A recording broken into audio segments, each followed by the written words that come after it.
Today I will be reading Electricity at Home. Before school today, did you use a toaster to heat bread? Did you see by the light from a lamp? Did you use the sound from a radio to wake you? Things like toasters, lamps, and radios change electricity into heat, light, and sound. Electricity moves from the outlet through the lamp. The fan cools the people in the home.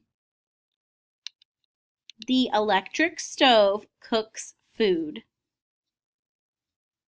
Now go start your Foursquare writing telling about what electricity you see in the home.